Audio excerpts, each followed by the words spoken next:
Hey, welcome back. Uh, it's been a while since we've had one of these videos. Um, that's why we're doing an update. We've had a lot of things change. We've had a lot of um, additions or modifications to our life. Um, We got 5 kids now. we've got 5 kids now. 5 kids. How irresponsible is that? Well, tell us about the kids. So we have 5 kids. Lydia is our eldest, and she is 10. And then we have Davy is 9, Charlotte is 7, and Emma is 5, and Evelyn is soon to be 3.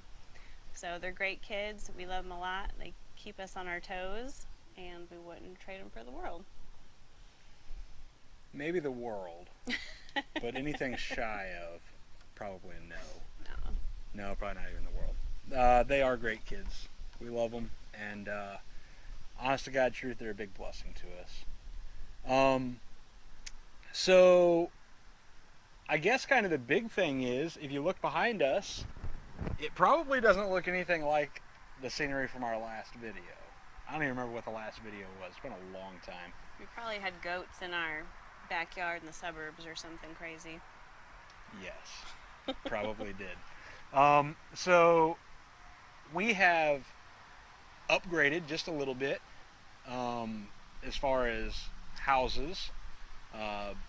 We sold our house in kind of the suburbs of St. Louis, and we've moved out probably about 45 minutes outside of town, kind of out in the country a little bit. We still kind of live in a neighborhood a little bit, but our neighborhood's one street instead of hundreds and hundreds of houses Right. stacked on top of each other.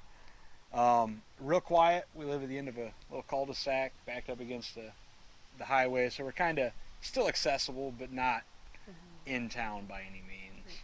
20 minutes will get us to Walmart, so that's a plus. Yeah, Yeah. and it used to be like 5, depending on traffic. So that's kind of a big change for us. We definitely had a learning curve with that. That was interesting, for sure. I feel like it makes us a lot more intentional, because when we were living up in St. Louis, we would go to Walmart, we'd get home, and we'd be like, oh crap, we forgot whatever it was, Got the milk. ice cream probably. And so what do? We'd drop everybody off, drop everything off, and I'd run back to the store, pick up the ice cream that we forgot, or the milk, or the vitamins, or whatever widget we needed, and then bring it back to the house. And it wasn't anything for us to go to Walmart 3, 4, 5 times a week sometimes. Now I kind of feel like, remember when we were kids, you'd play Oregon Trail.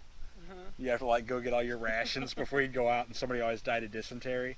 Nobody's died of dysentery yet. Thankfully. I think we've got that taken care of. But I always tell the kids when we're going out to the store, I'm like, all right, load up, time to go get rations. So it's kind of a fun upgrade that we've had, being a little more rural. We got chickens still. We got rabbits. We don't have any goats. Yep. When we bought the place, it was just a house, ranch style house. Kind of got rid of that 2-story life.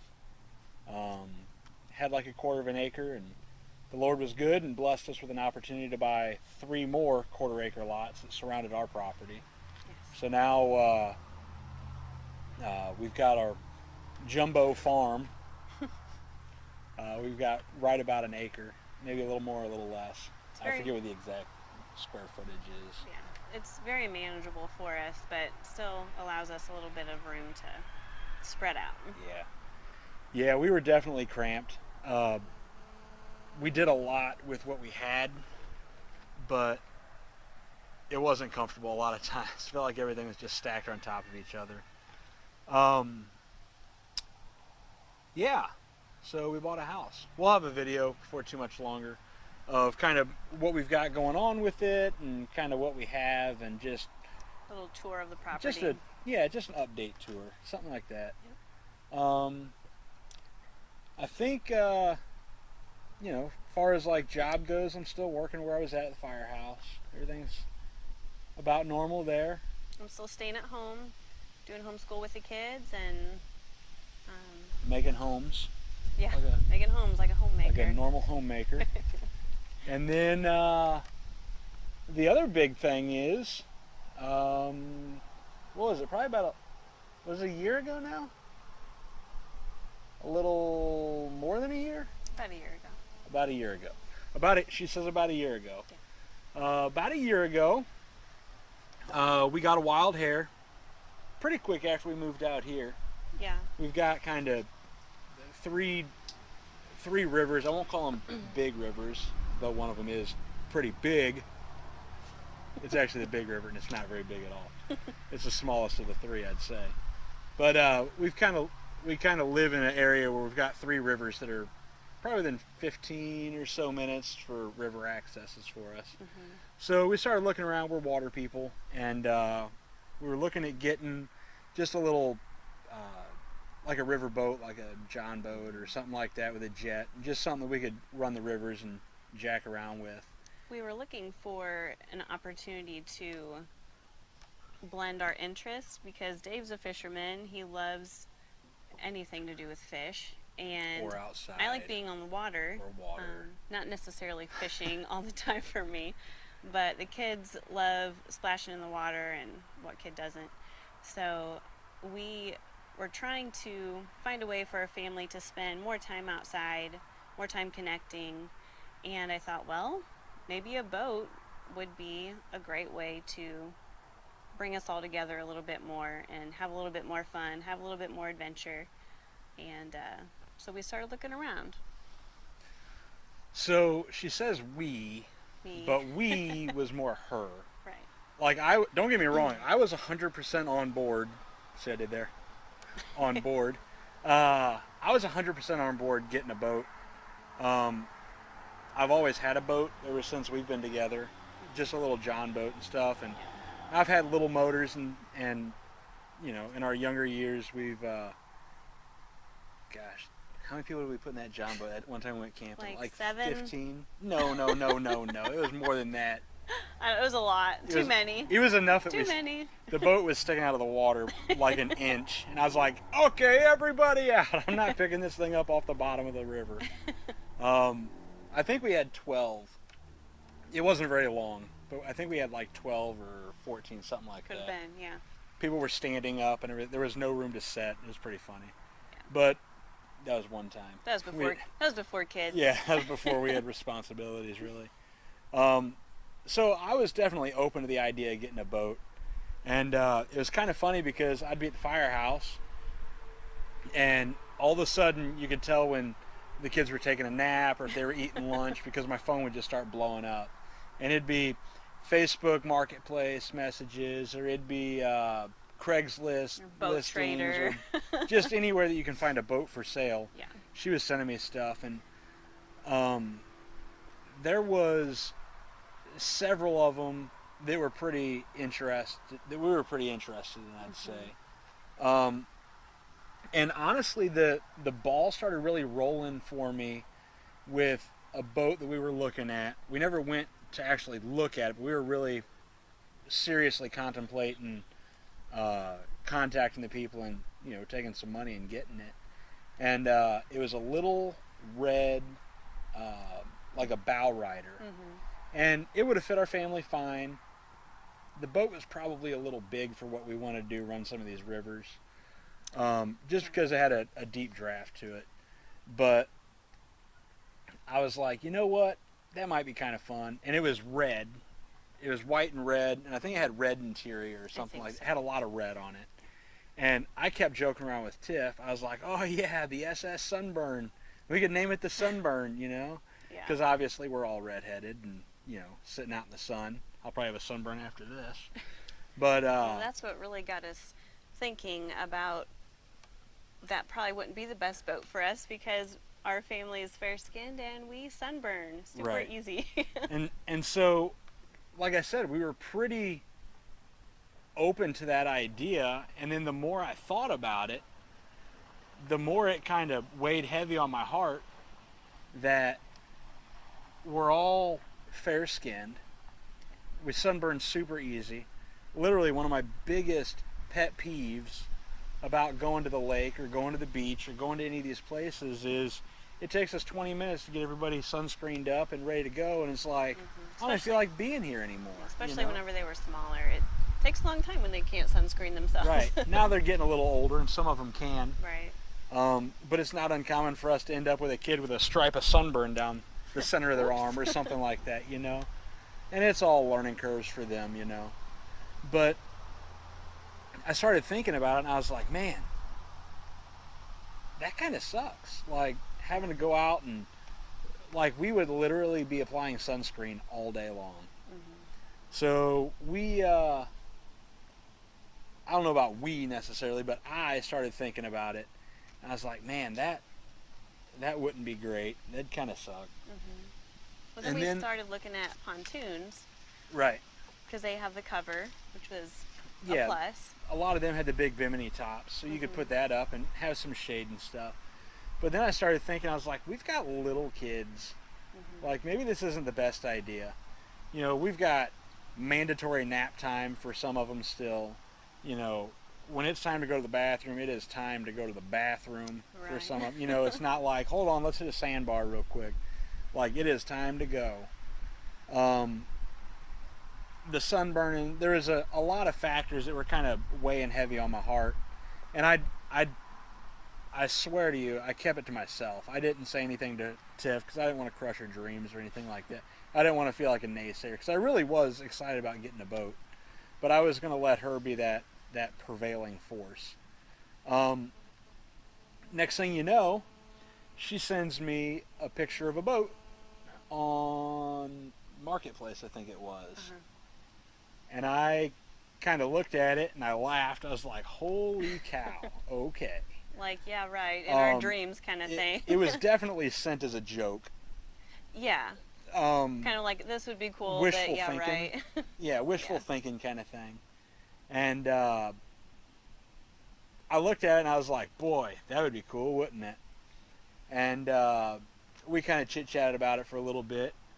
And I started thinking about it later after the conversation died off, and I was like, I think you sent me a text and you said, could we make it happen? And so I started looking very carefully into our finances, and well, turns out that we could. It was going to definitely take some more budgeting and some little sacrifices here and there, spending our money a little more wisely in certain areas, but we figured out that we could do it fairly comfortably. So we ended up purchasing a boat, and by a boat I mean a little bit bigger than a boat. Technically it has its certification, so it is a certified yacht. Yes, I call it our mini yacht. It kind of looks to me more like a tugboat. I think it's super cute. I never thought in a million years we would be yacht owners, but we are definitely yacht owners now. Please don't say it like that. It's an older boat. It's a 1989 Sea Ray sedan with a bridge. It's got the fly bridge on top. There's some pros and cons to a lot of it. Again, it was older, and again, by the grace of God, we were able to kind of connect the dots on it and make the purchase. And so we had it for about a year. There were a lot of oh crap moments. Yeah. We went down to purchase it, and we didn't understand how much a slip would cost.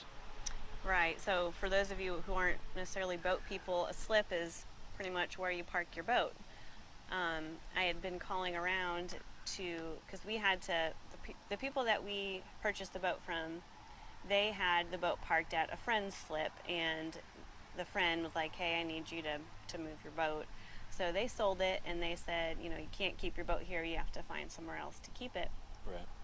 So I called around to all different kinds of places on the lake that we're at, and there was this one man that I called, and I asked him how much it would be for a year, to rent a wet slip, and he's like, okay, well, it's going to be 4, and I said, okay, like $4. That's a great deal. no, but I was like 400, and he goes, no, 4,000. Well, he was on speakerphone, and she goes, "Oh, 400. That's not bad."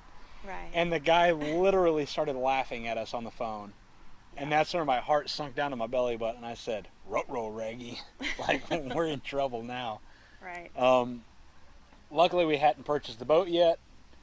We literally pulled over on the side of the road. Our boat's at Lake of the Ozarks.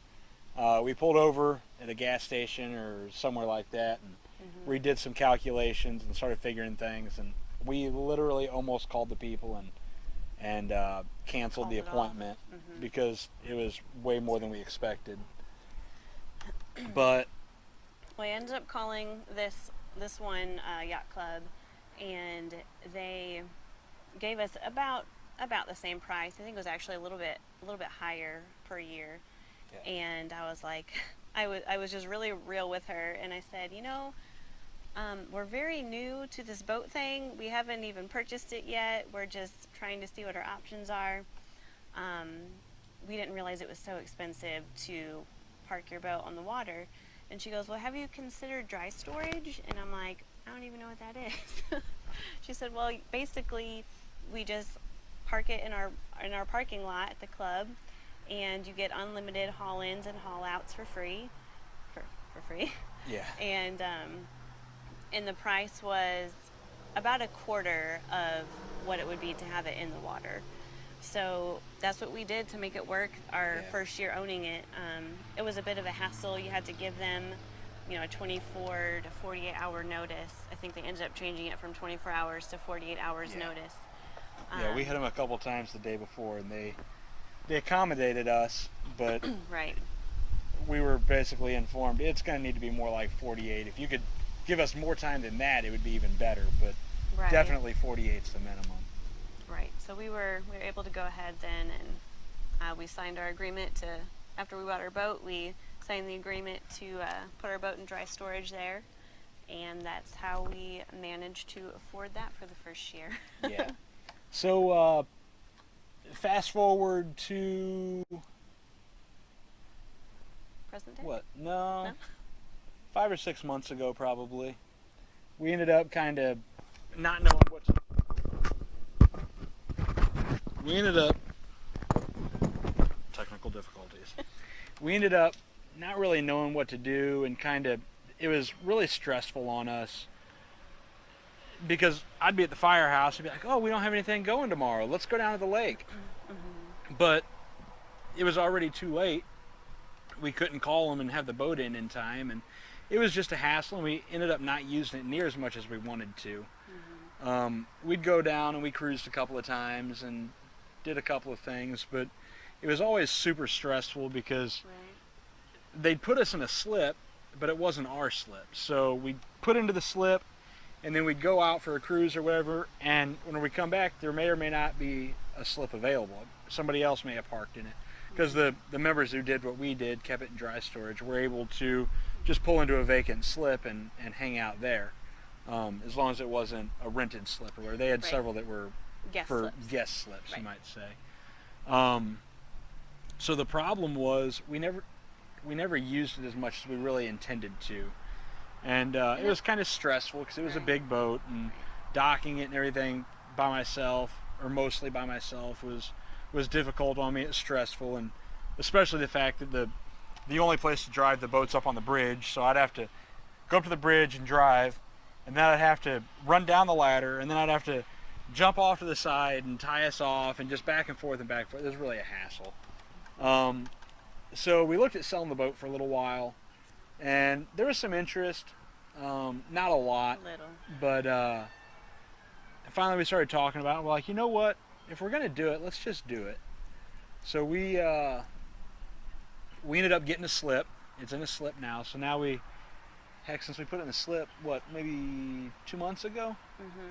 We've been down there quite a bit now. So it's kind of nice. We're actually using it the way that we hope to use it in the first place. Mm-hmm. And we don't cruise a whole lot, so that kind of keeps the price down.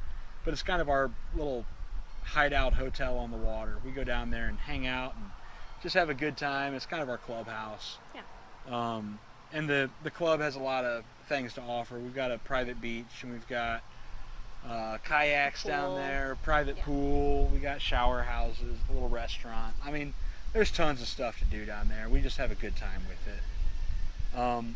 So anyways, like, we'll get into that more.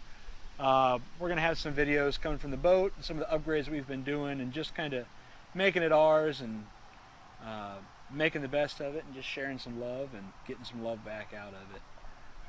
So anyways, kind of a little longer than we were hoping for a video, but you know, we got a lot of stuff to catch up on. Right. And anyways, God's been good. He's blessed us a lot, and we're excited to kind of get back into these videos and kind of share our adventures with you guys. Yeah. So if you guys got any questions, comments, thoughts, concerns, you can either drop them in the box below, or they might be on the Facebook page, or wherever you're seeing it. You can contact us that way, and we'll find you. yeah, we'll be there eventually. So anyways, thanks for visiting with us again, and can't wait to see you guys on the next one.